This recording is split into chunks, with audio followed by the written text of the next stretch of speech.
Welcome, everyone. Thank you for joining us today. We're grateful that you were able to join from various places. We have an exciting day ahead and a very exciting panel of guests. You are aware that the subject of the webinar today is bringing every child back to school, a very urgent subject at hand, which needs to be taken up with similar urgency. We would be joined by our founder and CEO, Chirag Bhandari. He would also be moderating the session today, and we would be joined by them shortly. We would be taking the questions at the end of the entire session, so please feel free to put them up in the chat box. Chirag, over to you. Thanks, Neha. Good afternoon and welcome everybody to this webinar.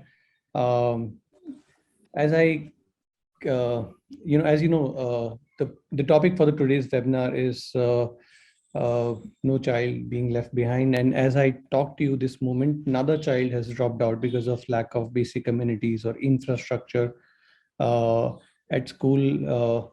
And the pandemic has made the situation really worse, where uh, according to UNESCO, approximately 0.32 billion students in India have been affected by school closures, and uh,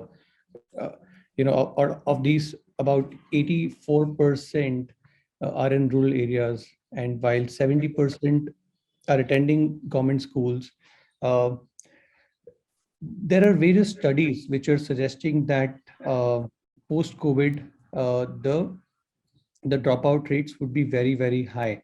But we need to kind of take a step back and see how the scenario was before COVID. And this is like a very understated problem, where we've not really paid a lot of attention on what the dropout scenario in our country is, and most people are assuming that it's not such a big problem.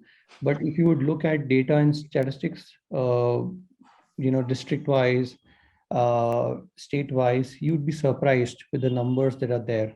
And hence we've selected this topic, which is bringing every child to school, because this is a very understated problem. And now with the pandemic, the problem is worsening to another degree. There are several reports that are suggesting that the numbers of dropouts have already escalated and will escalate further over the next 6-8 months, as schools are opening and shutting because of several waves that we are facing. Uh, and the problem is especially aggravated when it comes to girl students, uh, because in India we do have a specific challenge as regards girl education, and many girl students, especially in the secondary school, might drop out because of the pandemic. Uh, the challenge of child labor and its effects, which is a consequence of dropouts, and is also quite understated. India's financial problem and expenses keep dropout rates prominent, uh, especially again because of COVID. A lot of families have their incomes have been reduced, and children have been taken to farms, or in various other forms of engagement wherein they can create some amount of income for the family. uh, Now, uh, if this was a short-term interruption, it would have been simpler for the government and for the agencies to kind of create a solution to this challenge. But it's been a very long interruption. The interruption has almost lasted for 2 years, and even for the next coming 1 year, we might see periodic interruptions in the in education. Uh, so it's a grave challenge that we are facing in front of us. And I would like to start this webinar with this question to all of you, that we all need to come together and really think hard how we can bring each and every child back to school, how we can have, how we can, as a mission, take it on ourselves to really get students back to education, because this is the bare minimum, the base minimum that our children deserve. And we need to really think about it as we are thinking about pandemic and various other challenges that have come along with it. We need to really think about education and how each and every child gets a fair share of education, uh, and it is not disrupted because of the pandemic. We have a very eminent panel to discuss this topic with, and we'll be getting a lot of insights and ideas from them. I would like to introduce Mrs. Mamta Saika, CEO, Bharti Foundation. Saikia. Sorry, ma'am. Uh, Mrs. Mamta Saikia, CEO, Bharti Foundation. It's an honor to have her. She has been honored in the 100 Women Achievers of India by the Ministry of Women and Child Development, MWCD, Government of India. Mrs. Saikia provides direct strategic and operational leadership for the educational programs at primary, elementary, and senior secondary standards. She has served as a chair of SAFRG and on the board of Resource Alliance UK. Mrs. Mamta has been honored as 2019 Influencer Leader by AACSB International. She has been conferred the Karamveer Puraskar also, National Citizen Awards for Social Justice in Action. Thank you, Chirag. Chirag, thank you. Sure. Under leadership. Very embarrassing. Yeah, just one last time. Under leadership, the Satyabhati school program, the flagship initiative of the foundation, provides free quality education to around 40,000 children from the marginalized communities in rural areas through its 173 schools across 5 Indian states. And so you kind of have a sense as to what kind of experience she brings on the table, and what kind of weight would her opinions carry. So thank you so much, ma'am, for being here and taking out time to attend this webinar. Our second guest for today is Smita Agarwal, Head Education, and she's with Tata Steel CSR. She has over 2 decades of experience in elementary education. Smita's work focus has been on improving the condition of schooling for the rural and urban poor. She has been instrumental in creating significant breakthroughs in children learning by integrating international research on learning in rural Indian schools. Ms. Agarwal has done important work in Sarv Shiksha Abhiyan. Also, I've had the pleasure of interacting with her a couple of weeks back, and I was absolutely floored by the intense knowledge and the kind of work that she has personally done through her various programs in bringing children back to school and reducing dropouts. So it would be a privilege to hear her again, and absolutely honored to have you here, Smita. Thank you, Chirag, for your kind words. And our third speaker for the day is Mr. Ashish Shukla.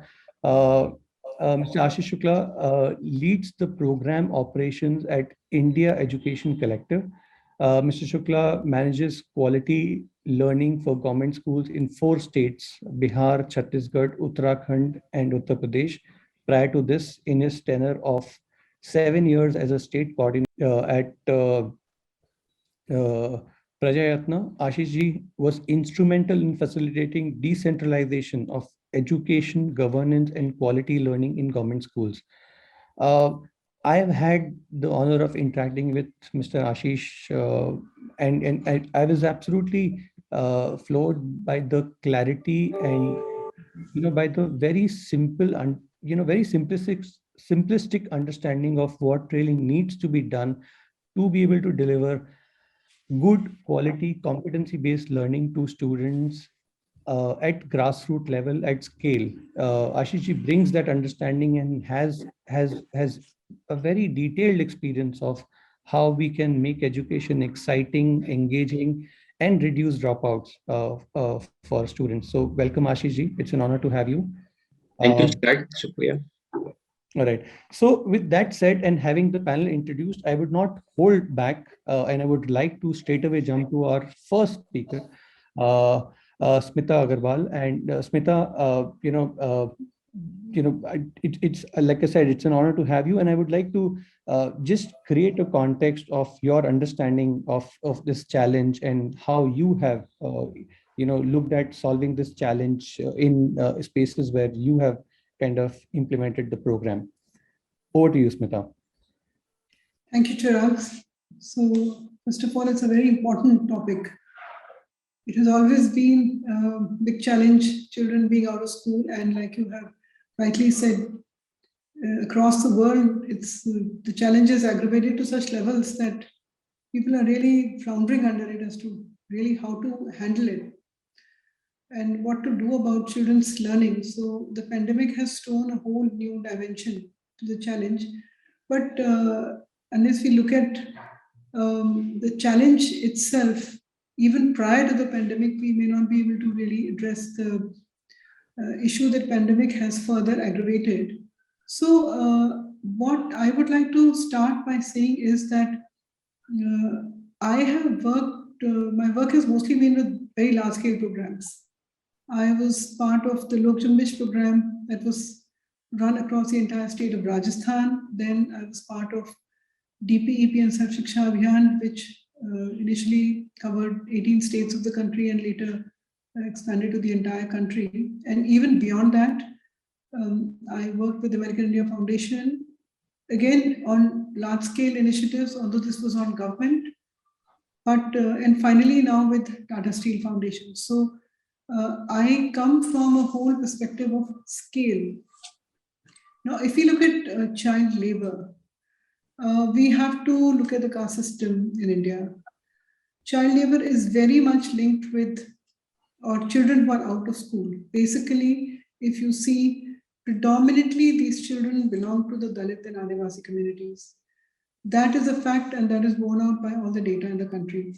And those parts of the country, those pockets of different states that have the highest child labor and the highest level of dropout would be those areas which are remote, which are sort of even physically challenged in terms of the geography and the terrain, and also the social challenge combined. These two things combined create a very big issue that we really need to deal with.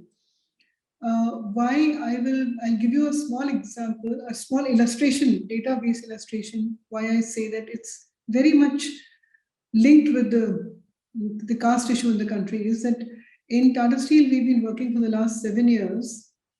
Initially, we were working with about 1,000 schools. We called it the 1,000 Schools Project. We were working across 6 blocks in Orissa, in tribal Orissa. And over a period of, and we did a household survey. And that survey told us that there were about 14,300 odd children out of school.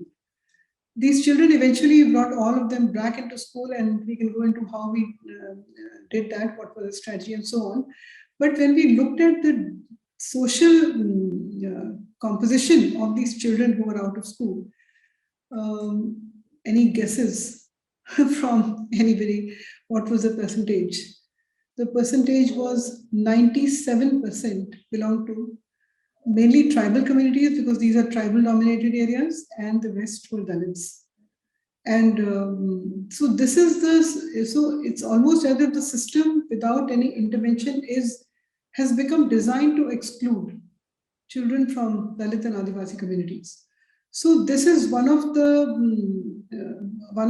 my experiences, and several of us, my colleagues, we have discussed this inside out. We have been dealing with this whole issue.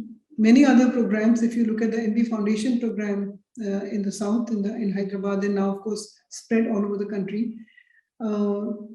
Several other programs, and the government data itself will show that there is this whole issue which sort of drives children, or rather, okay, so now I come to the second point, that children are not today, or rather in the last 10 years, if you look at the data, we will find that there's a much smaller percentage of children who were never enrolled, who never went to school.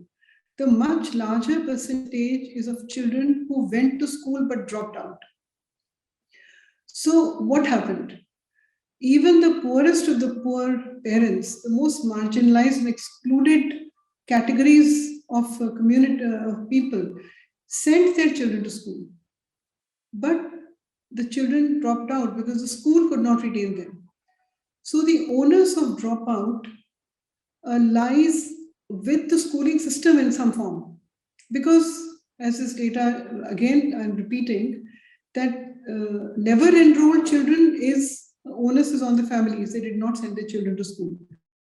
But families who sent their children to school, in fact, most of them sent their children to school, but they dropped out. So the schools were not able to retain the children. So what is really happening inside the school? What is happening inside the classrooms with the learning? These are the questions that we really need to deeply delve into to be able to understand the issue of dropout better, and hence find a solution to this problem. I think I'll stop with this. At this point in time, while Chirag joins us back, since Smita ji, has already submitted her You opinion can just say on this. Smita. No cheer required. Right. Thank you. Ashish ji, if you could weigh in, and maybe along with you, Miss Saikia ji. So बिल्कुल, ये जो अभी हम लोग जिस विषय पर बात कर रहे हैं, तो इसके साथ एंगेज होने का जो मौका रहा है अलग अलग फोरम्स के माध्यम से, जब हम स्कूल से कनेक्ट होते हैं, टीचर्स की प्रोफेशनल कम्युनिटीज जो है उनके साथ इंटरेक्ट करते हैं, साथ के साथ कम्युनिटी इंस्टीट्यूशंस के साथ इंटरेक्ट करते हैं, तो ये चिंताएं तो हमेशा से रही हैं कि जो बच्चे स्कूल में नहीं हैं, ऐसा कभी नहीं रहा है कि ऐसा इशू ना रहा हो, पर कोविड ने निश्चित रूप से उसको बढ़ा दिया है, उस समस्याओं को, और कई तरह की ऐसी समस्याएं हैं जिनकी कॉम्प्लेक्सिटी भी इंक्रीज हुई है इस दौरान। सो फॉर एग्जांपल, अगर हम देखते हैं अपने एक्सपीरियंस के साथ जहां पर हम लोग काम कर रहे हैं जिन देश के हिस्सों में, तो हमने पाया कि स्कूल तो बंद पहले भी कभी हुए हैं, पर इतना असहज बच्चे या खास तौर से बच्चियां नहीं रही कि वो अपने साथियों के साथ खेल भी नहीं पा रहे हैं, परिवार वालों के व्यवहार भी थोड़े से बदले हुए हैं, और अलग तरह की स्वास्थ्य से जुड़ी हुई चिंताएं भी हैं, उनके आसपास हैं, उनके घरों में हैं, परिवारों में। इसके साथ साथ आर्थिक रूप से भी इन परिवारों को बहुत प्रभावित किया है इस महामारी ने, इस पेंडेमिक ने, क्योंकि हम लोग अपने सारे लोकेशंस पे गवर्नमेंट स्कूल्स के साथ ही काम करते हैं, और यहाँ पर जो परिवार जुड़े रहते हैं इन सरकारी स्कूलों के साथ, वो सीमित आर्थिक इनकम वाले रहते हैं कि उनकी आर्थिक स्थितियां बहुत ही मतलब हैंड टू माउथ वाली सिचुएशन में रहती हैं ज्यादातर फैमिलीज के साथ। तो अगर 5 दिन चीजें बंद रहती हैं तो उनके जीवन पर सीधा असर पड़ता है। तो इस तरह की तमाम सारी चीजें, जब घर का व्यवहार भी नॉर्मल नहीं रहा उनके लिए, और लोगों से मिल नहीं पा रहे हैं बच्चे, खेल नहीं पा रहे अपने साथियों के साथ, और ऐसे समय में लंबे दौर के लिए स्कूल ना जा पाना उनका, तो इसको हम बहुत सारे तरीकों से देखते हैं। एक तो बहुत सारे दृष्टिकोण से देखते हैं। एक तो है कि जहां पर वो एक तरीके की सोसाइटी है वो बच्चों की, जहां पर वो अपने जैसे दूसरे साथियों से मिलते हैं, इंटरेक्ट करते हैं, अपनी बातें कहते हैं, उनकी सुनते हैं, इससे बिल्कुल डिस्कनेक्टेड रहे। तो ये सिर्फ एकेडमिक डिस्कनेक्टिविटी तक सीमित नहीं रहा है, बल्कि इसने सामाजिक और वैचारिक जो है बाधाएं भी खड़ी की हैं उनके सामने। साथ के साथ बहुत सारे परिवारों में पलायन और फिर वापस पलायन, इस तरह के अलग अलग कॉम्बिनेशंस हुए हैं, जिसकी वजह से कई सारे कॉन्फ्लिक्ट्स पैदा हुए। और जो सामान्य रूप से जो बच्चे स्कूल जा रहे थे उनके भी स्कूलों में परिवर्तन हुए हैं। कई लोगों ने अपने बच्चों को जो low cost affordable private schools में डाल रखे थे वो नहीं अफोर्ड कर पा रहे हैं, तो उन्होंने उनको गवर्नमेंट स्कूल्स में डाला है, या स्कूल्स बदले हैं उनकी लोकेशन बदलने से। तो कई सारे ऐसे परिवर्तन हुए, ऐसी चीजें बदली हैं जो बहुत महत्वपूर्ण है एक बच्चे के जीवन के लिए, या कहें उसकी बेहतर समझ के लिए, सीख के लिए। इन सारे परिवर्तनों को एक बोर्ड देख पाना भी एक जरूरत होगी, क्योंकि जब हम बैक टू स्कूल की बात करते हैं तो ऐसा लगता है कि हम सिर्फ जो यूजुअल ड्रॉप आउट है उसको एड्रेस करने जा रहे हैं, या सिर्फ ड्यू टू कोविड जो आउट ऑफ स्कूल हुए हैं उनकी बात करने जा रहे हैं। पर इन दोनों के मिश्रण से भी बहुत सारी और संयुक्त परिस्थितियां भी बनती हैं, जिनके बारे में भी जरूर ध्यान देना होगा, विमर्श करना होगा। और क्योंकि ये सिर्फ, जैसे मैंने कहा कि ये सिर्फ एकेडमिक पार्ट को एड्रेस करने वाला नहीं, बल्कि ये जिंदगी के साथ सीधे जुड़ा हुआ मुद्दा है, और इसमें बहुत सारे सामाजिक पहलू भी हैं जिनके ऊपर हम आगे बात करेंगे। तो उसके बारे में हम लोग आगे चलते हुए चर्चा करेंगे। तो मुझे लगता है कि इस तरह से मैं जैसे समझ रहा हूँ कि हम लोगों को आगे बढ़ने की जरूरत है। जी Mamata ji. Thank you Ashish. I think दो लोगों के बोलने के बाद ये बहुत फायदा रहता है कि अब मैं ये कह सकती हूँ कि स्मिता जी की मैं इन बातों से एग्री करती हूँ, आशीष जी की मैं इन बातों से एग्री करती हूँ। So, Smita talked a lot about child labor and, also pre-COVID. I mean, I think she tried saying that pre-COVID only situation was so bad. And from there, Ashish really picked up saying that COVID ने शायद हमें और भी इस problem को बच्चों के लिए बढ़ा दिया है. And I completely agree with this. We operate in almost directly operate in 2,000 to 2,500 villages. In fact, more than that, because some of our interventions attract children from nearby villages as well.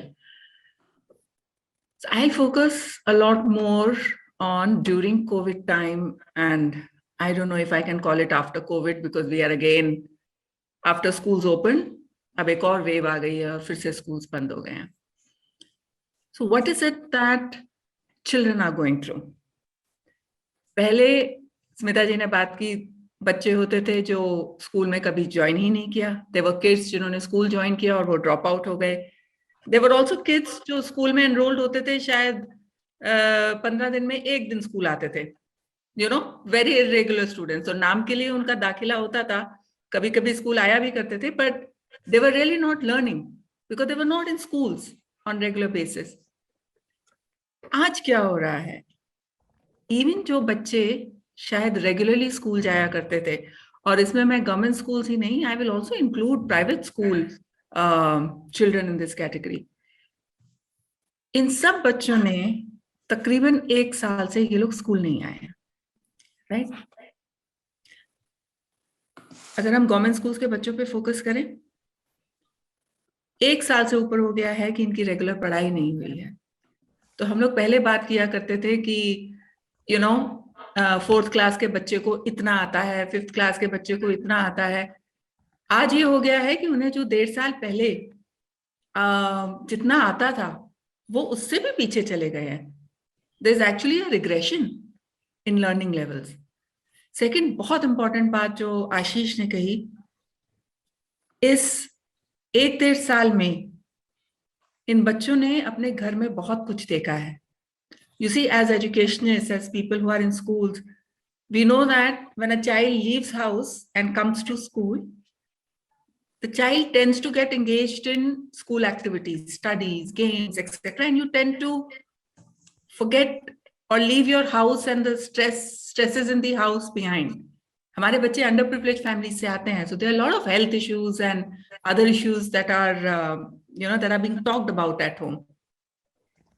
Covid में उन लोगों ने बीमारी बहुत पास से देखी है, हर बच्चे ने देखी होगी जिस तरह से हमारा डेल्टा वेव में हुआ है. So all these kids for last 1.5 years, and Ashish brought it out saying उनके तो अब दोस्त से भी कितना मिल पा रहे हैं. How do you take out the stress that a little child is gathering, right? So एक तरफ से कोविड में उन्होंने एक स्कूल जहां रेगुलर जाना होता था वो बंद हो गया, दोस्तों से मिलना बंद हो गया, घर की परिवार की परेशानियां उनके आगे खुल सी गईं, उन्होंने हेल्थ प्रॉब्लम्स देखी. So इस टाइम हमारे बच्चों में, चाहे छोटे बच्चे हैं, हम कहते हैं बच्चे बहुत रेजिलिएंट होते हैं, but they definitely are going through mental health issues, right? Something that we educationists have to be very, very alive to, right? अब जब स्कूल खुलेंगे, चिराग बात कर रहा था कि आउट ऑफ स्कूल चिल्ड्रन उनको कैसे लाया जाए. इस स्टेटमेंट की बहुत आंसर बहुत लेयर्स में जाएगा, पर मेरी सबसे पहली प्रॉब्लम यह है कि जो बच्चे स्कूल आ भी जाएंगे, क्या हम उनके लिए रेडी हैं? 1.5 साल हो गया, स्कूलों का मेंटेनेंस ठीक से नहीं हुआ है, राइट? बच्चों की टीचर्स के साथ जो रिलेशनशिप होती है, बच्चे खुश होते हैं ना, मुझे वो मैडम बहुत प्यार करती हैं, मुझे हिंदी की मैडम ने गुड दिया, मुझे मैथ्स की मैडम ने कहा मैंने ये अच्छी तरह से सब्जेक्ट समझा है.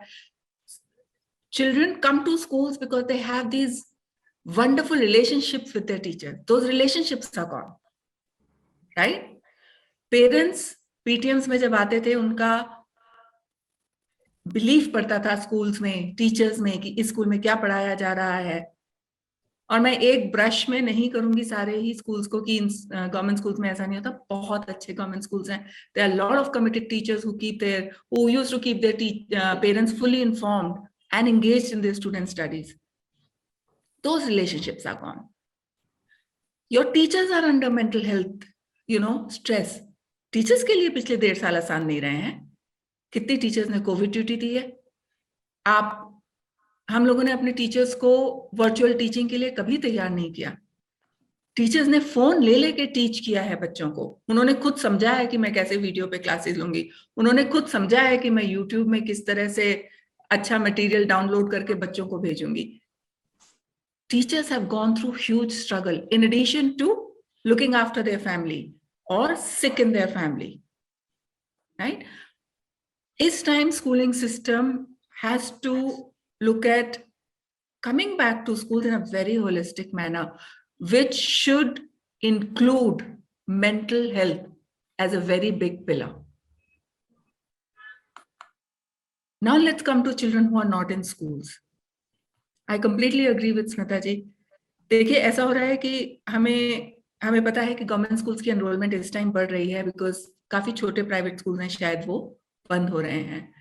तो अगर एज एजुकेशनिस्ट हम सिर्फ इस नंबर पे टिके रह गए कि भाई पहले X मिलियन बच्चे थे, अब X+ मिलियन बच्चे हो गए हैं, सो वो बच्चे जो सिस्टम से गिर गए हैं वो पीछे छूट जाएंगे. तो इस टाइम हर विलेज में, I think this is something that panchayats can lead, and we work a lot with panchayats in villages, and we know that if you can convince a sarpanch, they can make sure that every child in their village or in their area of influence is into some school or the other, right? So हमें बच्चों को school में लाने के लिए community involvement करनी ही पड़ेगी. ये सिर्फ टीचर्स पे नहीं छोड़ा जा सकता है. और बस मैं एक लास्ट पॉइंट और कहूंगी, इस टाइम जब बच्चे स्कूल में आएंगे तो ये बच्चा क्लास 1 में होना चाहिए, ये क्लास 2 में होना चाहिए, ये क्लास 3 में होना चाहिए. मेरा ये मानना है कि अगले 1-1.5 साल के लिए ये क्लास लेवल डिस्टिंक्शंस का कुछ मायने नहीं रहेगा. जैसे कि out of school children programme में होता है, जब उनको लेके आया जाता है तो तकरीबन 9 महीने या 12 महीने के लिए प्रोग्राम चलता है जिनमें they are taught at their level key competencies, and those key competencies are slowly built up. इस टाइम हमें अपने सारे बच्चों को उसी तरह से ट्रीट करना है. तो हमारी जो एजुकेशन है, ऑफ कोर्स जो बोर्ड क्लासेस होती हैं आजकल, क्लास 5th और 8th में भी बोर्ड शुरू हो गया है, that is something we have to look at. But of course we have to have a different academic strategy for board classes. But for junior classes we now really have to look at all children basis what they know and create their learning trajectories basis that. And this can only be done if a lot of freedom and autonomy is given to teachers, because it is a teacher who's there in the classroom. She knows कि इस बच्चे को कितना आता है. She just needs to be empowered with right kind of curriculum, right kind of technology. So I'll stop here. Thank you very much. I think very, very brilliant start to the session. I think very, very critical points covered by all the 3 panelists. And I think from Mamta has kind of summarized already ki pehle ka scenario Smita covered, and then Ashish covered a scenario of how COVID is impacting. And I think Mamta very rightly pointed out that what is the child going through, what are his educational levels, what is the real situation on ground, which we have, and which is so different from the situation that we had before the pandemic. So I think we now have a sense of what the challenge is in front of us. We would now kind of start asking some questions to the panelists, and my encouragement to everybody attending the session is that please do share your questions in the chat box. Our team will kind of curate these questions, and we'll put up appropriate questions to the panelists. And meanwhile, we have some certain questions for the panelists, and I would try and start asking that question first. Like always, education has had these persistent issues like access, continuity, learning gaps, amongst various other issues which exacerbate dropouts. And obviously, the pandemic has kind of enhanced the challenge. But if you were to shed specific light on what would be the core challenges faced by children in terms of access and participations, which essentially aggravates dropout. Smita, if you could kind of take this question. Okay.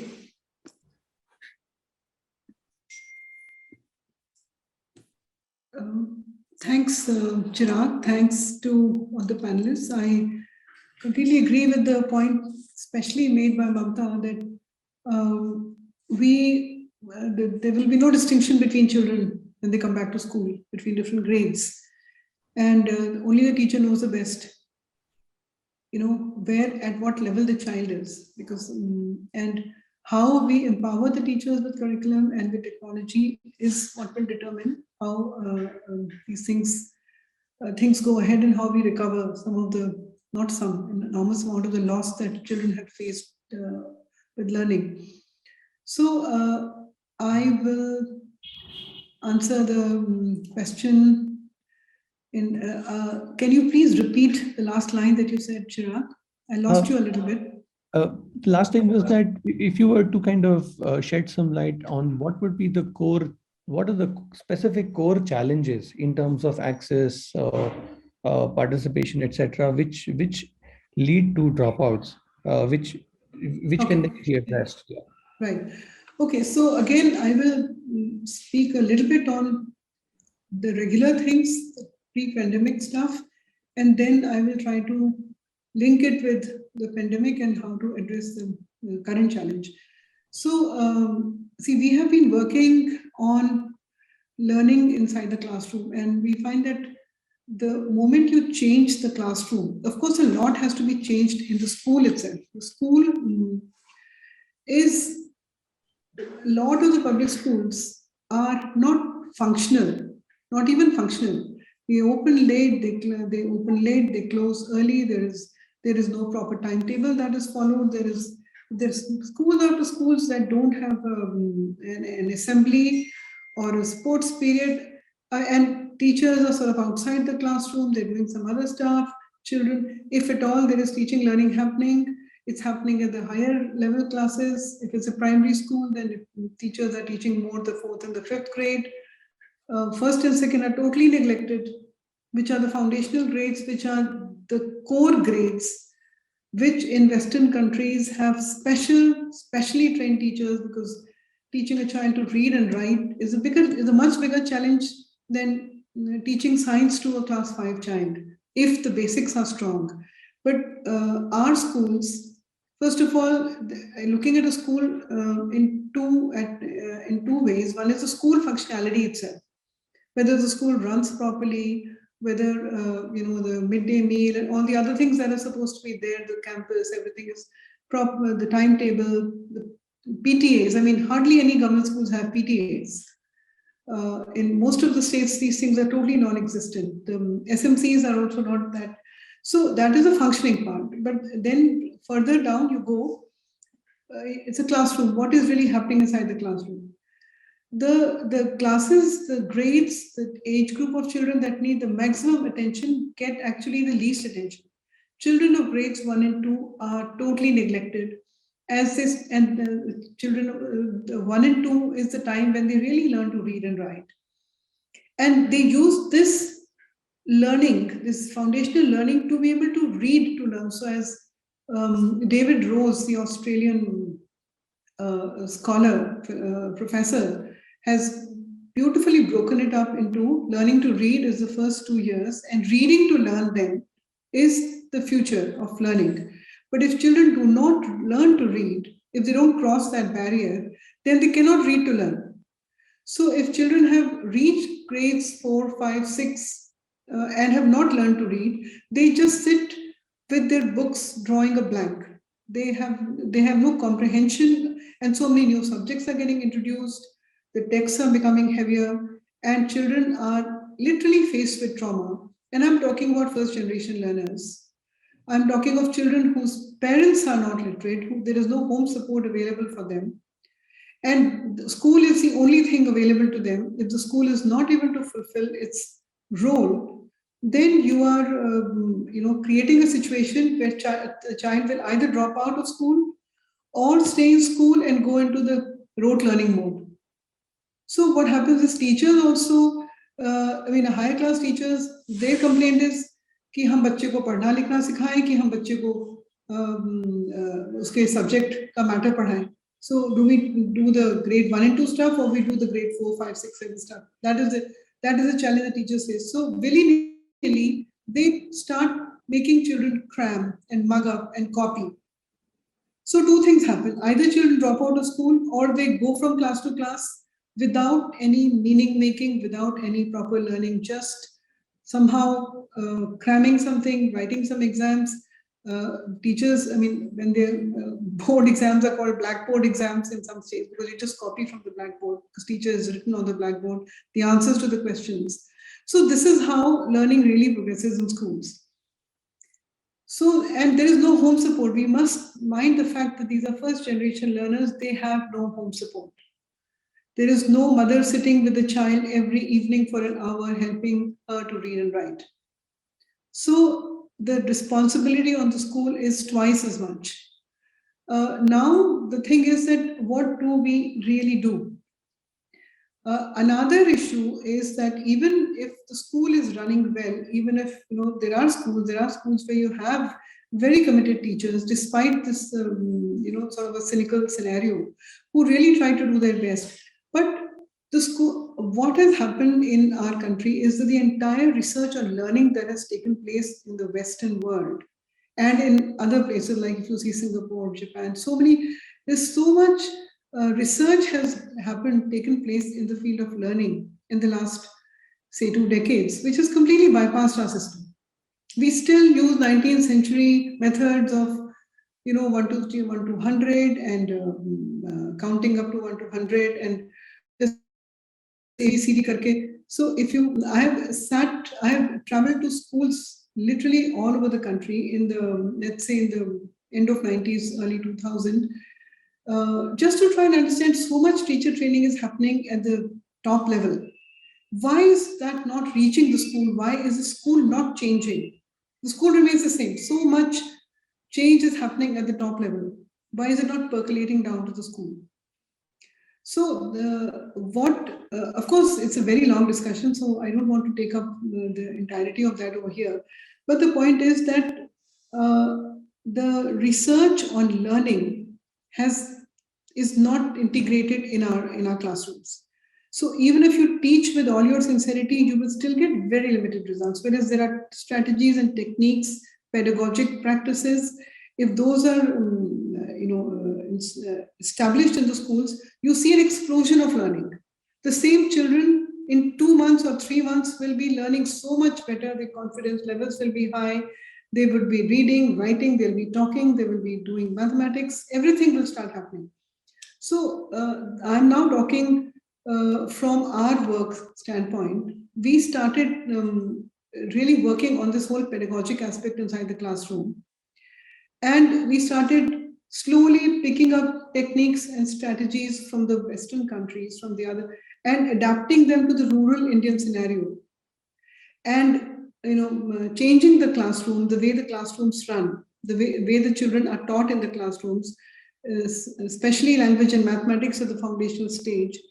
So the first effort was to address this deep learning deficit that builds up in our grades 1 and 2, enabling children to read and write. And so we created systems, we still employ them in all the new places that we go to.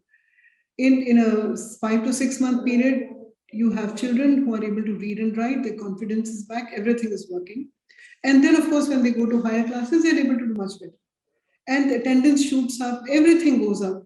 And slowly the government school teachers, initially hostile or indifferent, gradually start to see meaning in these new methods and gradually want to employ them in their own classrooms. And so you have the whole system starting to fix itself. So this is about what we had been doing till the pandemic situation. And if I talk of my very latest program that we are running in the Tata Steel CSR, we had managed to get nearly 1.46 lakh children come out of their deep learning deficit. And what I mentioned, our 1,000 schools program, now of course it is expanding to 7,000 schools. About 850 odd schools, the government teachers had started employing these practices at the foundational level. And the first indicator of that was that the attendance from 50-60% goes up to 80-90%. And the teachers also enjoy a new way of doing things, a new technique, you know. So then, of course, this pandemic came, and the pandemic threatened to roll back everything that had been achieved so far in the previous 5 or 6 years. So so what we tried to do during the pandemic was let me just put it in 3 lines. First is that we said, okay, each teacher who has about 40 odd children under her will remain responsible for her children's learning even during the pandemic, no matter how adverse the situation is. So our teachers mapped out their children in now spread over, say, 3, 4, 5, 6 villages. And we made these weekly cycles where the teachers would start off on a Monday morning and visit children in their homes for the first 2 days. And what would they visit children's homes with? We did not push the classroom content onto screens as it is, because now the situation is not the same. Now child was sitting at home. There was no peer group, there was no resources, and there was no support at home. So we redesigned the entire learning system. We started creating learning tasks, which the child could do at home, taking either using natural resources or resources at home or around the house or in the forest, because all these areas are, and using the digital. So we did a survey.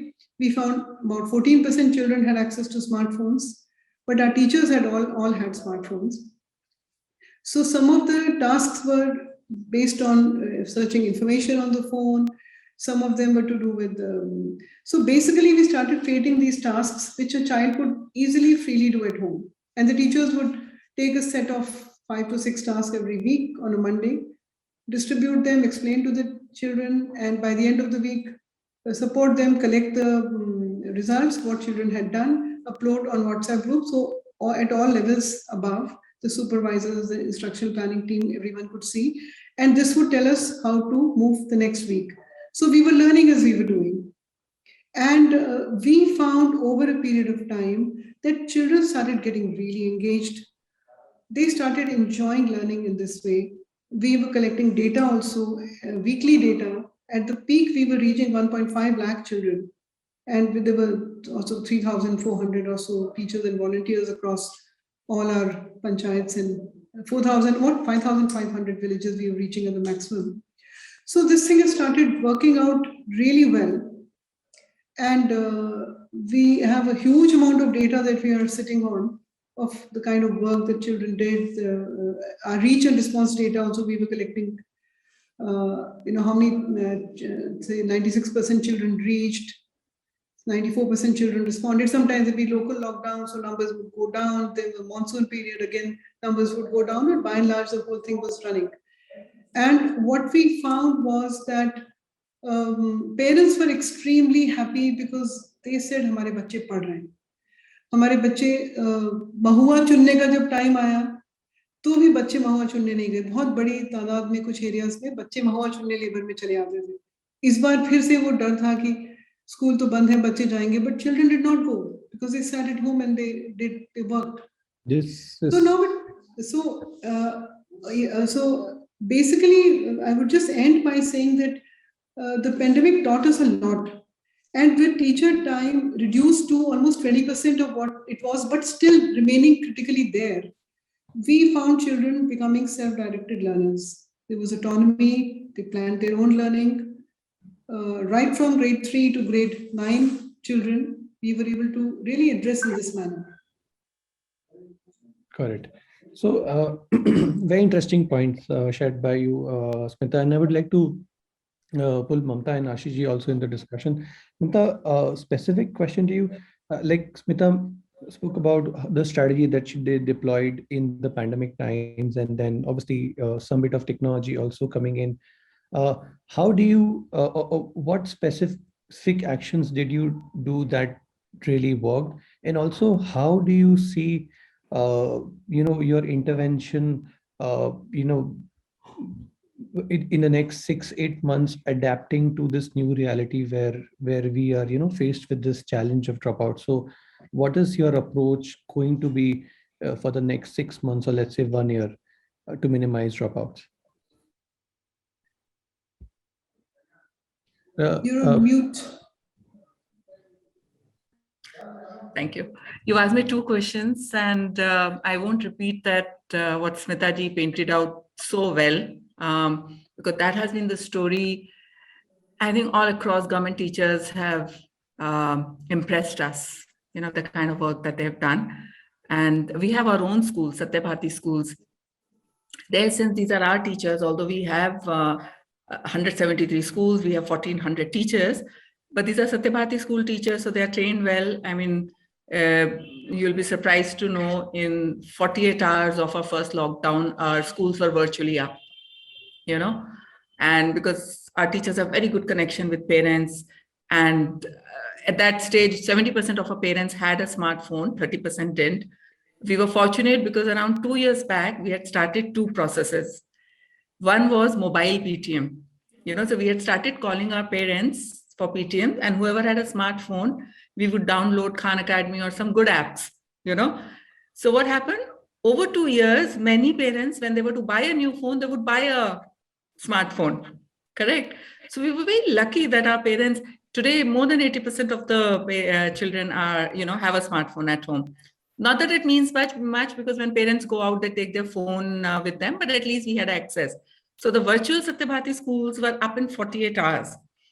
The second process that we had, which was very good, something that Smita ji talked about, our children, 77% of them are from scheduled categories, 50% of them are girl, economically backward. So we're in the villages. Most of them are first generation learners, right? And I'll stop here and then come to how I'm looking at future, and not only for our schools, but in all our interactions with government schools. And I have some of the leaders here for our government school program. Sameer is one. I can see Lieutenant Colonel Vijay as one of the listeners. So the second process that we did was something called home mentoring, where we actually trained our parents on how to look after. You may not be able to teach, right? But how to guide your child, how to stay involved in the studies of your children. That activity helped us quite a lot, especially in junior classes, when you are teaching them sorting. So you're telling the mother or father that how do you use kitchen utensils, all glasses in one place, all cups in one place, how to give them a sense of sizes in ascending order, in descending order. Now, any parent can do that. So during COVID, we actually started taking classes of our parents on what activity to do, and they would do classes they would make sure that their kids were studying. So I'm stopping it here because everything that Smita ji said has happened, so I won't repeat that. We all know the challenges. How do I look at future? And I'm not trying to oversimplify it, because the words that I will use have many layers of meaning when you start transacting them on the ground. I see future strategies, and there are many people who are asking questions on how do we bridge learning levels, how do we, two words, energize and engage. Okay, and I'm sure Ashish and Smita both will agree with me. We have to energize the sarpanches, communities, to make sure that not a single child is at home. We have to energize parents. Bring your children back to school because we'll make sure schools are meaningful. Smita ji talked about it. There are children who come to school and they drop out. Why do they drop out? Because somewhere parents don't see the meaning of how, they don't see meaning or value in what is being transacted in schools. So you energize parents, you make them partners in learning. Now come into schools. Principals have to energize teachers, right? You have to engage with your teachers. You have to understand, at a human level, what all your teachers have gone through, at a team level, look at what their needs are, what kind of trainings they need, how do you support them. When a school leader engages with his or her team, the team gets energized. Now imagine schools filled with energized teachers. When teachers are energized, they will engage with children. Each teacher, when I enter schools and I'm talking to a teacher and I talk about children, the first thing, if a teacher can not only take the name of each child, but she knows the family history of each child and the learning trajectory of each child, I know that this teacher is engaged. And this level of work can only be done by energized teachers. When teachers are energized and they're engaged with students, then a child feels that I am being seen, right? I'm not sitting in a crowd. I mean something to my teacher. That is when individual child trajectories that we talk about, those learning trajectories will only come into play if your teacher is looking at each child and is engaged with each child's learning trajectory. Otherwise, it's only theory. We can go on giving teaching learning material to teachers and nothing will get transacted because teachers are not engaged. And then something that Smita ji talked about. Once students get engaged, once students get energized, the whole school gets energized. You will see schools becoming cleaner. We have this program, quality support program. We're directly working with 800 odd government schools, but some of our processes have been taken across the state, replicated across the state.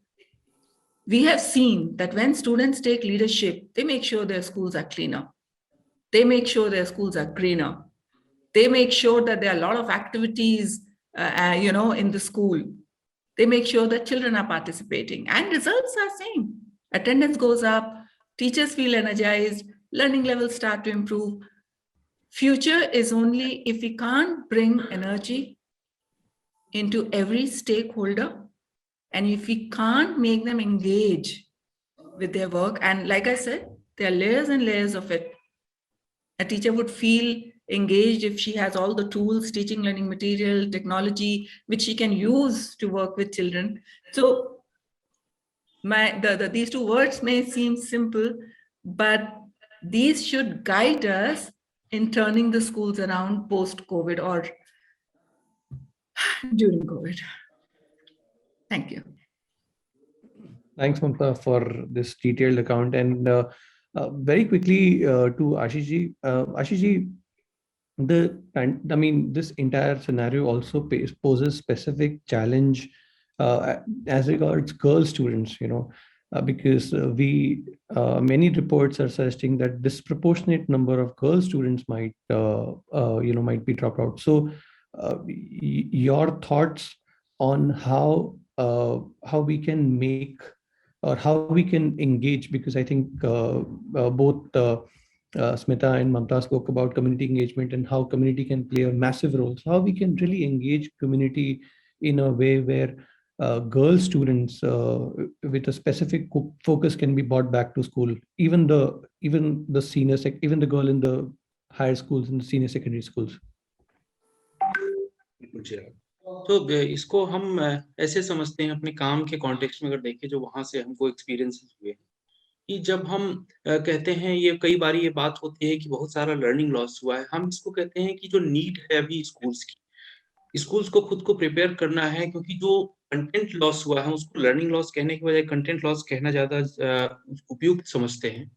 क्योंकि बहुत कुछ नया exposure भी बच्चों को मिला है in regard to health या ट्रीटमेंट या दूसरे कुछ सोशल बिहेवियर्स। तो स्कूल्स का एक चैलेंज, एक नीड ये भी है कि स्कूल्स उस लर्निंग को जो हुई है बच्चों की इस दौरान जब वो स्कूल नहीं आ रहे थे, उसको कैसे एकेडमिक्स के साथ कनेक्ट करते हैं, क्योंकि वो उनकी लाइफ का हिस्सा रहा है। तो उस दौरान भी बहुत सारे कौशल विकसित होने का उनको अवसर मिला है, उसको कैसे कनेक्ट करते हैं। और जब हम गर्ल चाइल्ड की बात करते हैं, तब हम जब स्कूल्स में देखते हैं कि जब कन्वेंशनल प्रैक्टिसेस मूविंग ऑन रहती हैं, जहाँ डिलीवरी मेथड में जो है वो कंटेंट दिया जाता है, वहाँ एक्सप्रेशन के बहुत ज्यादा मौके नहीं होते हैं। वहाँ पीयर्स के साथ इंटरेक्ट करने पर पाबंदी होती है आमतौर पर स्कूलों में। इसका सबसे ज्यादा प्रभाव जो है वो गर्ल चाइल्ड पर होता है, क्योंकि बाहर की सोसाइटी में भी उनके पास उतने ज्यादा अवसर नहीं होते हैं इन कंपैरिजन ऑफ बॉय। तो हमको यहाँ पर स्कूलों में वो अवसर जो है सुलभ कराने होंगे कि उनको अपने विचार जो हैं, अपनी अभिव्यक्ति को वो ठीक से रख पाएं और अपने साथियों के साथ इंटरेक्ट कर पाएं। तो जितनी बार हम ड्रॉप आउट्स को एड्रेस करने जाते हैं, उतनी बार हमारे ज्यादातर प्रयास बहुत सारे ऐसे रहते हैं कि हम पेरेंट्स को कांटेक्ट करें, उन बच्चों को वापस स्कूल ले आए। पर इस दौरान स्कूल में क्या बदलाव होने हैं, क्योंकि स्कूल को सिर्फ बाहर की तरफ नहीं काम करना है, अंदर भी काम करना है। पर इसके बारे में ऑलरेडी ममता जी ने पहले ही कहा था कि बहुत कुछ स्कूल को अपने में बदलाव करना है to address the drop out permanently. तो एक तो वो है जिसको ध्यान देना होगा। ये जो अंदर बदलाव करने हैं, इसमें बहुत सारे अभी नए सीख भी मिले हैं कोविड में, उसको ऑलरेडी ड्रॉ किया गया है पहले दोनों पैनलिस्ट के द्वारा। मैं उसमें ज्यादा डिटेल में नहीं जाऊंगा, बस मैं दो चीजें कहना चाहता हूँ कि जो डिफरेंट मॉडल्स हैं टू डिलीवर द कंटेंट, चाहे वो ऑनलाइन हो ऑफलाइन हो, बहुत सारे हाइब्रिड मॉडल्स भी साथ साथ चल रहे हैं, कभी स्कूल ऑफ है कभी ऑन है। तो उनके बीच में कैसे उनको हम सिंक्रोनाइजेशन देख सकते हैं, तो तालमेल बहुत जरूरी है कि टेक्स्ट बुक में क्या है, बच्चों के रियल लाइफ में क्या है, और उसी से अलाइंड अगर ऑनलाइन कंटेंट जाता है तो। क्योंकि अगर सब कुछ अपने में स्टैंड अलोन रहेगा तो उनको कनेक्ट करना फिर बच्चों को कंफ्यूजन होगा, वो एक दिक्कत आ सकती है। तो उनमें तालमेल बिठाना हमारी बहुत प्राथमिकता होनी चाहिए। दूसरी बात ये भी है कि जो हमारा कंटेंट है वो टीचर फेसिंग है मोस्टली, तो ऑनलाइन है वो भी। तो हम जैसे जिन बच्चों के साथ काम कर रहे हैं गवर्नमेंट स्कूल में, वहां पर तो जो गैजेट एक्सेसिबिलिटी है वो तो 10% से भी कम है। तो मोर देन 90% बच्चे ऐसे हैं जो एक्सेस नहीं कर पा रहे हैं डिवाइसेस। तो हमारे लिए बहुत इंपॉर्टेंट है कि अगर ऑफलाइन लर्निंग टूल्स नहीं है तो हम एक बहुत बड़े हिस्से को छोड़ दें। तो जो भी कंटेंट्स हैं वो इस तरीके के हों कि बच्चों की जिंदगी के से जुड़े हों, जिसमें उनके पेरेंट्स भी मीनिंगफुल इनपुट्स दे सके। मतलब जो वर्ड प्रॉब्लम्स हो वो इस वे में हो कि जो कॉम्पिटेंसी डेवलपमेंट को फोकस करें rather than drilling about some academic questions. तो क्योंकि जब हम टेक्स्ट बुक की बात करते हैं, उनकी प्रॉब्लम सॉल्विंग की बात करते हैं, एक्सरसाइज सॉल्व करने की बात करते हैं, तो वहां पेरेंट्स पीछे चले जाते हैं एक कदम, क्योंकि उनको पता है कि हमने इसके साथ डील नहीं किया है पहले कभी। और जब हम उनकी रियल लाइफ सिचुएशंस को उनके साथ रखते हुए कुछ ऐसे ऑफलाइन टूल्स डेवलप करते हैं जिनमें पेरेंट्स ही कंट्रीब्यूट कर सकते हैं, तो उनको भी थोड़ा सा एक तरीके से उनको कॉन्फिडेंस फील होता है कि we can also contribute in our arts learning. ये जो कुछ भी होना है, इसमें स्कूल मैनेजमेंट कमिटीज और ग्राम पंचायत को साथ लेके करना होगा। तो ये जो अभी जो एक बात आई थी कि पेरेंट्स को इनवाइट करना होगा टू पार्टिसिपेट इन लर्निंग, सिर्फ अपने बच्चों को स्कूल भेजना और उनको होमवर्क का निगरानी करना नहीं। तो जब वो लर्निंग में पार्टिसिपेट करते हैं, हमको कॉन्सेप्चुअल अंडरस्टैंडिंग की तरफ ज्यादा फोकस करने की ओर भी जाना होगा, ध्यान देना होगा। इसी तरह से अपने टीचर्स ट्रेनिंग भी करनी होगी कि हम कंटेंट डिलीवरी के बजाय कॉन्सेप्चुअल अंडरस्टैंडिंग बिल्ड करने को फोकस करेंगे, कॉम्पिटेंसी डेवलपमेंट को फोकस करेंगे। तो उसमें हम पेरेंट्स का बहुत सारा भागीदारी देख सकते हैं, क्योंकि वो अपने अपने फन के माहिर हैं गांव में जो लोग हैं। तो वो भी अगर स्कूल 15 दिन भी बंद रहता है तो 15 दिन के भी दो कॉन्सेप्ट पर बच्चों की अंडरस्टैंडिंग के ऊपर पंचायत काम कर सकती है। सब्जी वाला कुछ मदद कर सकता है उनको बेसिक हिसाब लगाने में। जो सब्जियां उगती हैं उनके अलग अलग तरीके के नाम और उनके बोटेनिकल फीचर्स भी बच्चे एक्सप्लोर कर सकते हैं। तो जो लोकल से मिल सकता है वो लोकल से लेके उसको एक्सपेंड कर सकते हैं टीचर के सपोर्ट से एकेडमिक इंफॉर्मेशन तक। इस तरीके से कुछ प्रयास कर सकते हैं। कंटेंट को हम बहुत फोकस बार बार इसलिए करना चाह रहे हैं क्योंकि बहुत सारा कंटेंट ऐसे फ्लोट कर रहा है जो जिसका बैकिंग जो है वो कॉम्पिटेंसीज के साथ नहीं है। तो उसके लिए बहुत ही हमें सावधानी से उसको इस्तेमाल करने की जरूरत होगी। और साथ ही हम ये कहेंगे कि जब ये ऑन ऑफ सिचुएशन चलता रहता है, तब हमें इसके बीच में बच्चों को फिर जहां से छूटे थे वहां से पकड़ना, फिर जहां से पकड़े थे वहां से छोड़ना, इसके बजाय वो एक व्यक्ति के रूप में कैसे विकसित हो रहे हैं। तो उन्होंने जो सीखा है, हमें time to time ongoing assessment models भी क्रिएट करने होंगे, जो उनकी छोटे छोटे टाइम पीरियड की लर्निंग को भी कैप्चर कर सके, उसको कहीं मेंशन कर सके, और उसके बेसिस पर अगले प्लान्स जो है वो ड्रॉ किए जा सके। तो ये काफी मददगार हो सकता है, जैसे हम लोग अपने काम में कर रहे हैं। जी, एक्चुअली ये अपने आप में एक बहुत इंपॉर्टेंट डिस्कशन का मुद्दा है, जो कि रेलेवेंट कंटेक्चुअल कंटेंट, जो कि बच्चे जिससे कनेक्ट कर पाए, रिलेट कर पाए, और वो जो कि कॉम्पिटेंसी पे फोकस हो। I think that is something which needs to be discussed, और इस पे बहुत फोकस होना चाहिए। तो आई completely agree with your point. We are just too short on time. It's already 4:04. I would like to, I think Mamta ne already actually wo, I think she's given a slogan of sorts wherein she said energize and engage, and it's this is what we need to do, and all that we'll be planning and we'll be thinking would be inside of these two ideas. So she's kind of summed it up really well, but I would still invite all three of you to kind of take a minute and just sum up how do you see or what do you see the critical 3-4 things that we need to do in terms of getting students back to education and not leaving any child behind. It's a tough one, I know, but still, if you can attempt.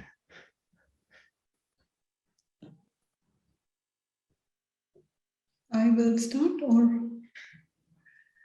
Start, Smita ji. okay.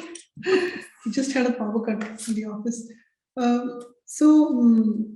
Three things that we've been working on simultaneously, which sort of interlock to bring sustainability, support each other. One is access, the other is learning, and the third is governance. So access means every child in school, zero child labor, every single last child in school. And we have been able to achieve that. We have made 6 blocks completely child labor free, and another 2 blocks 87% child labor free by bringing 24,000 children back in school. 24,000 out of school children back in school, and now they're all stable and they're moving towards school completion. So we are looking at making districts and blocks universal secondary. Every child is in school and completing high school. Second, this is access. Second is learning. So as I said that addressing the basic learning deficit, then bringing it to age appropriate learning, and then at a further stage, adding transversal skills, or rather what some people call future skills, so that connecting with what the future has in store, not just looking at what has happened so far, but what skills are required in the future. So that is the whole learning thing. As I said, integrating all the best of pedagogic practices internationally into schools in India. And the third is what Ashish ji said, is the school management committee. So we call it governance, so access, learning, and governance, energizing school management committees, training them, enabling them to plan for the school, enabling them to draw up school development plans, and basically having an oversight over the school, supporting the school teachers, also supporting working with the block officials and so on and so forth. So having strong SMCs and having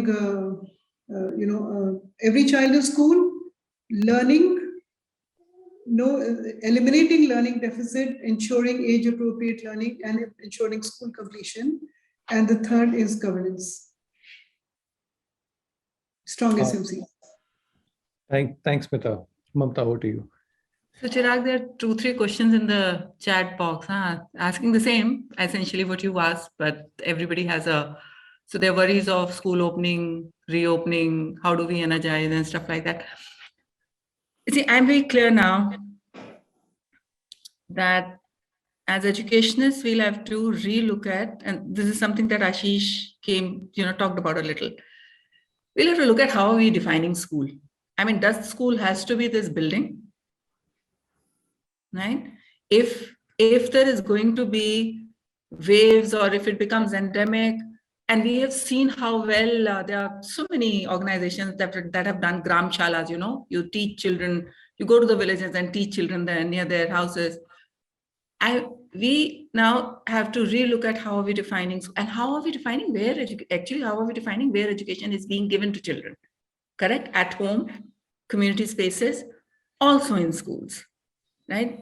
If we don't take this learning from COVID and make sure that education is a seamless experience for children, that we've not taken advantage of what, the fate dealt to us. Okay.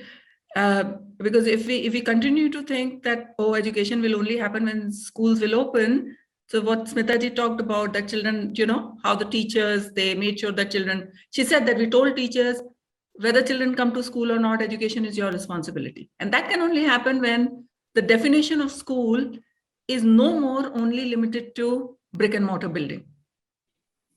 It's on virtual form, it is an online form, it is at home with parents' involvement, it's in community spaces, it is also in schools. Second, for some coming period, we will have to now stop looking at even boundaries of classes. These are structures in our head. This is not where children are.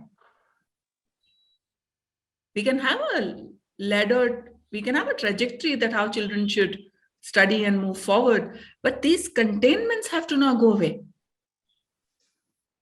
Till the time all our kids are ready, our teachers are ready, we can go back to a structure post-COVID times. We have to be very flexible, in how we are looking at things. And that is the only way we can deal with not only COVID, but now there are many environment-related events that are happening, which are leading to school closures, right? So we have to now become very flexible. We have to decentralize, give power to teachers for them to take a call. In my village, this is happening, so I am going to make sure that my children will use this method to learn. That is what we have to achieve. Easier said than done. I'll admit that as well. I think very, very critical points. Expanding the definition of school and education itself, and stop looking at boundaries of classes, and power to teachers so that education continues no matter what. I think very, very important point. So Ashish ji, maybe you can, you can share your points and also sum up a lot that has been shared. तो अगर मैं 2-3 बातों में अपनी बात को पूरा करता हूँ, तो एक मैं ये कहना चाहता हूँ, जो ममता जी ने लास्ट में कहा, वो उस पर हम ज्यादा जोर देना चाहते हैं, क्योंकि मेरा ये कहना होगा कि decentralise teacher driven teacher empowerment mechanism ऐसे हमको मजबूत करने हैं, एस्टेब्लिश करने हैं, ताकि वो नीड्स को एड्रेस कर सकें, कॉन्टेक्चुअल थिंग्स को ध्यान में रखते हुए। दूसरी बात जो है, जो एक ममता जी ने कही, उसके साथ हम जोड़कर ये कहना चाहते हैं कि on going observations of how children learn, उसको हमें सिस्टम में रखना होगा और उसके डॉक्यूमेंट्स क्रिएट करने होंगे। वो एविडेंसेस बच्चों के असेसमेंट का एक कोर पार्ट हो, उनको प्रोपोर्शनल जगह दी जाए। और ये जो ऑब्जर्वेशंस हो, उसमें जैसे एनईपी भी कहता है कि को करिकुलर, एक्स्ट्रा करिकुलर और करिकुलर, इनके बीच में भी बहुत अलग अलग फर्क करके ना देखा जाए। क्योंकि जैसे ममता जी ने कहा भी कि जब बच्चे क्लासरूम के बाहर है, तो आप आमतौर ऐसा मान लिया जाता है कि नहीं सीख रहे हैं, क्लास में आएंगे तब सीखेंगे। तो वहां पर भी बहुत सारे एबिलिटीज को डेवलप होने का स्कोप रहता है। तो वहां तक ऑब्जर्वेशंस को एक्सपेंड किया जाए और उनको मेंशन किया जाए as a regular learning fields. और तीसरी चीज जो है वो है कि school, larger parent community, school management committee और ग्राम पंचायत, इनके बीच में फॉर्मल डायलॉग्स इनेबल किए जाएं ज्यादा से ज्यादा, और ये एक दूसरे से इंटरेक्ट करें विद मीनिंगफुल रीजंस। जहाँ पर वो स्कूल डेवलपमेंट प्लान कर सकते हैं, मोहल्ला स्कूल्स प्लान कर सकते हैं, कुछ लोकल कंटेंट्स बना सकते हैं, या कुछ ऑफलाइन कंटेंट जो गवर्नमेंट या कोई ऑर्गेनाइजेशंस डेवलप कर रहे हैं उसको प्रिंट करके सर्कुलेट कर सकते हैं, वॉलंटियर्स भेज सकते हैं, सेशंस ले सकते हैं।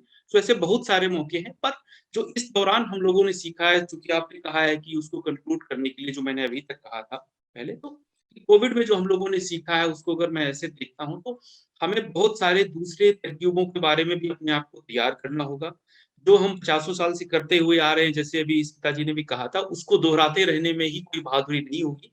और ये इस समय ने हम लोगों को सीखने का एक रीजन दिया था, जिसमें हम लोग सीख कर आगे बढ़ सकते थे। अगर हम लोगों ने सीखा होगा तो आने वाले समय में जरूर वो हमको दिखाई देगा। बट ड्रॉप आउट की जब हम बात करते हैं, तब वो always it is indicating about classroom practices. ये हमारी कम्युनिटी की तरफ इंडिकेट बहुत कम करता है। तो हमें अपने क्लासरूम्स को इनेबल करना होगा, उसके लिए प्रिपेयर करना होगा, ताकि जब हम कम्युनिटी स्पेसेस में जाएं, लोगों के साथ बात करें, तब हमारे पास कहने के लिए सफिशिएंट मटेरियल हो कि हम क्यों बच्चों को क्लासरूम में देखने के लिए इनवाइट करते हैं। तो that's all from my and. Yeah, we've kind of overshot by about 13-14 minutes, but it's been a very, very engaging discussion. I think it's been one of the most spontaneously synchronized and a very amicable discussion that just happened. I mean, because everybody complimented each other's idea and there was so much synergy. I did not have to do much moderation, it's just incredible. I think ऐसा complimentary addition तभी होता है जब there is a very clear passion towards solving a specific challenge or solving a specific goal. So thank you so much, all the three panelists that we've had today. It was an incredible learning experience, I'm sure, for all of us. So many questions there in the chat box already. Some of that we've not been able to answer, but what we'll try and do is we'll try and assimilate all the learning that we've captured in the webinar, and we'll also be connecting with the panelists once again for specific questions that we've not been able to answer, and we'll come back to you with with a document which will kind of put forth our ideas on how we are looking at solving some of the challenges that are there at hand as regards bringing every child back to school.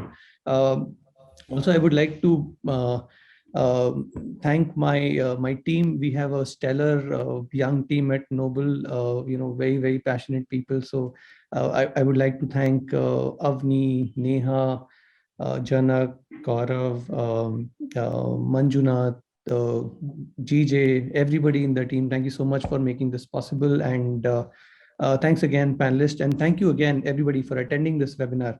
Can I just thank the two panelists, especially Sure. Mamta's beautiful line about when structures, break.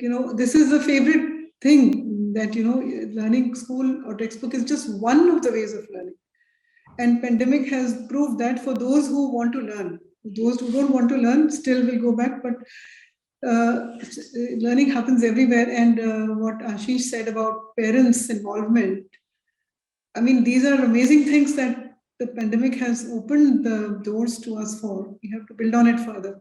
Thank you so much. Thank you, Smita. Thank you, Ashish. Really, it was a privilege to be part of this panel. Chirag, thank you for bringing us together. Do connect us over email, please. You people are hiding our emails from each other. Apologies for that. We were just playing smart for some time, but we'll not do it anymore. We'll just share the emails. Please. Thank you. Thank you very much. Thank you. Thank you. Bye. Thank you, Chirag. Thanks. Thank you, Ennoble. Thanks, Chirag. Bye-bye. Thanks to the whole team of Ennoble. Yeah. Bye.